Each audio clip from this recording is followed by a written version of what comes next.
Press believe there will be a referendum. And we will continue working to ensure that what we have presented today, in consultation with women of Kenya, beyond the political leadership, we have consulted the women of Kenya. And we have even gone to counties and activated our document to be able to feel what the women of Kenya at the grassroots are saying. And majority of the women we spoke to agreed with the parameters we have brought today. Number two, it's not only about political leadership. You've heard, we've talked about food security. We've talked about health. We are talking about housing for women. This big language of Big Four, where is the women's voice in it? So even as you look at everything, I want you to remember, much as this movement is led by political women, we are beyond the political space. However, we insist that on that table that will be created, women's voice and presence must be included. As our document says, lastly, the reason why we want women leadership is because of what women can do. And because we had 3 governors and now we have 2, I will use this opportunity of the limelight to say what Governor Waiguru has done in Kirinyaga County since she became governor. Number 1, she has built 8 markets in the 1.5 years she has been a governor. She has manned 200 kilometers of roads to facilitate women to get their produce to those markets. She has moved water, her biggest Mwea water project, moved water 40 kilometers to the drier parts of Kirinyaga, that now 50,000 households have water in their homes. Governor Charity Ngilu initiated her own UHC. Not government, not what, her own. She has brought water and a dengue revolution. And when I mean dengue, I mean dengue. For long, Ukambani was not supposed to grow anything. They are now growing dengue, and I think it's one of the best dengue. Yesterday, Kitui County, under the leadership of Governor Ngilu, delivered their first textile to national administration. Uniforms. They are stitching uniforms at textile factory and uniform plant set up by Governor Ngilu that is now doing business with government, with administration. And she has provided for her young people ballast crushers so that for days they are not doing what we have always seen them do. That is what women leadership is, and I thank you.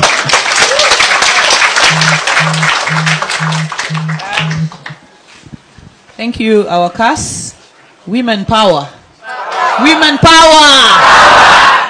Now I call upon our host, woman rep for Nairobi.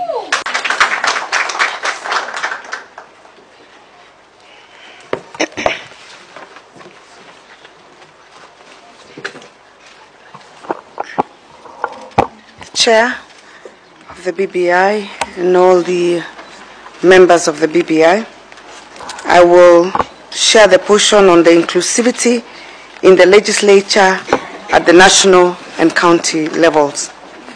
The Constitution of Kenya 2010 is unequivocal on the need to have 2/3 gender rule observed in the composition of the Senate and the National Assembly.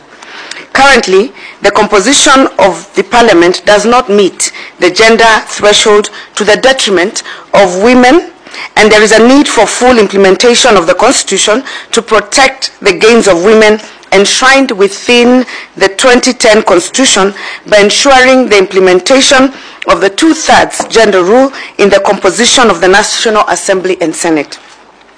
We are of the considered and informed opinion that the challenge in that issue above can be achieved through the following options. 1, 50-50 mixed member proportional representation in the legislature. Mixed member voting systems are growing in popularity around the world as a method of proportional voting for determining the makeup of legislative chamber. This system ensures that people have representatives of their specific constituencies in the legislature who should be primarily concerned with the local issues and concerns. In addition to this local representation, the mixed member proportional representation makes sure that the party that has the most support, nation or region-wide, also has a majority of seats in the legislature. That the mixed member proportional representation, that with mixed member proportional representation, a certain number of seats in the legislature is set aside for constituency representatives. Another set of seats is held reserved for individual parties. These seats are used as accountability seats to compensate for unfair and unbalanced partisan results in the constituency elections. With a mixed member proportional representation, a certain number of seats is set aside for representatives. These seats are used as accountability seats to compensate for unfair and balanced gender representation. Thus, we propose amendment to reduce geographical constituencies by 50%, and the extra 50% seats anchored in the Constitution will be filled through party lists comprising the names of candidates based on a zebra list of female, male, female, male. We acknowledge that elections through party lists is already part of the Constitution of Kenya 2010, as it is used to fill the 12 special interest seats in Parliament. Women recommend that Parliament should enact regulations that seal the loopholes exploited by some political parties and their leadership to nominate their family members, relatives, friends, and cronies at the expense of merit and those who have dedicated their time, resources, and energy campaigning for such political parties, only to be betrayed at the altar of nepotism and favorism. Indeed, by filling the proposed 50 seats through the party list, the country shall have a more realistic method of achieving gender balance. We are of the informed position that election through proportional representation electoral system is a popular and time-tested method of translating electoral support into parliamentary seats the world over. We observe that under the proportional representation electoral system, a list is presented to the Electoral Commission before the general election date, and once the results are known, the targeted seats are allocated to the parties and filled in proportion to the member of the seats garnered. For instance, if a party wins half of the seats, it will be entitled to fill 50% of the party list seats, and the gender to fill them would depend on how many seats were won by men and women in the different elections.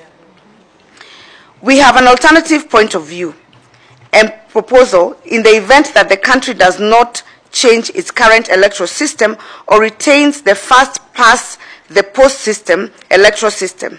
Then, the presidential candidate with the second greatest number of votes in the general election or runoff and running mate to become the leader of the Senate and the National Assembly, respectively. There should be direct election of Senate, retaining 16 seats for women and 4 for special interest seats. Delegation vote to be with elected senator, but in consultation with the county delegation.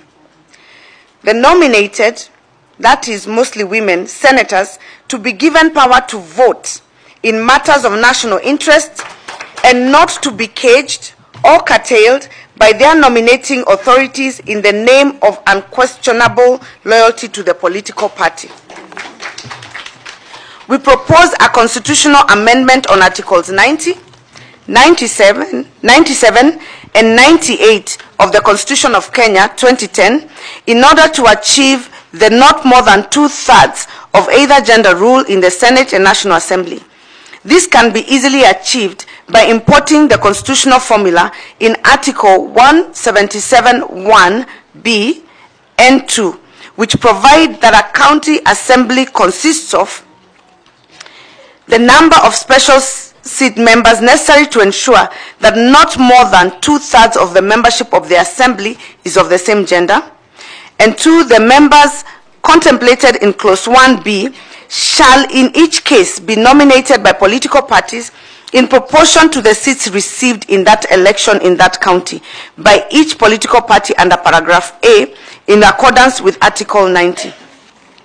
Article 90 of the Constitution be amended in clause 2A, which provides that each political party a long way to go in the election of women.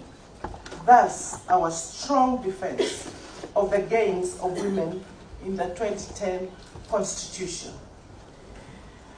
Inclusivity in the executive. We observe that our nation has, since the reintroduction of multi-party politics, experienced this divisive elections and political turbulence. The first past the post electoral system in Kenya, characterized by the winner-take-it-all mentality and mania, has been problematic, as evidenced in the elections of 1991, 1992, 1997, 2007, 2008, 2013, and 2017. Pre- and post-election violence. To enhance peace, stability, cohesion, and integration of the 44+ communities in Kenya, we make the following proposals and recommendations.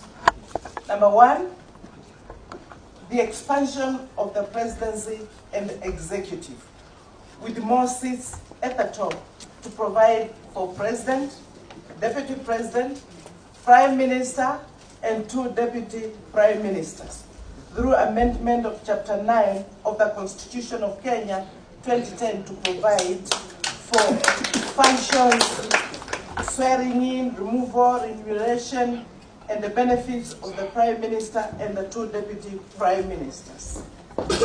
That the opposite gender rule shall be applied in the expanded presidency, with the 2 seats ring-fenced for women. Matter of fact here, although we have said 2 seats, we just say actually that, since independence, the 2 top seats have been going to men.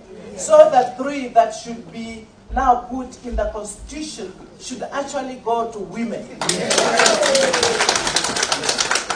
Similarly, the opposite gender rule shall be applied in national, county governments, and all executive bodies, including during elections, to provide that where a presidential candidate is male, the running mate should be female. Or where the Presidential candidate is female, the running mate should be male. Yes. Opposite gender. This pattern will follow at gubernatorial level, where the governor candidates and running mates will be of opposite gender. Women, while appreciating the contribution and delivery witnessed with the current women cabinet secretaries, proposes a 50-50 gender role balance. Technocrats from outside parliament and the members of parliament, as well as outside parliament and county assemblies, and within the county assemblies in the composition of the cabinet by presidency and the governors respectively. The Republic of Kenya should borrow a leaf from the composition of the Ghanaian cabinet, which is the best practice and the model of executive inclusivity in Africa.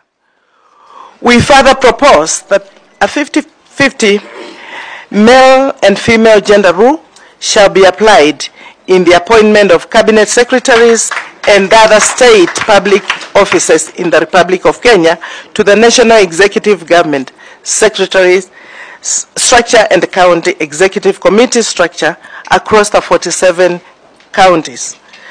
We advocate for a mandatory 50-50 gender role application in the appointment of principal secretaries, high commissioners, and diplomatic and consular representatives. And finally, on my part, women submit that the 50-50 gender rule shall be extended to all other presidential appointments, including commissions, boards, task force, etc., etc.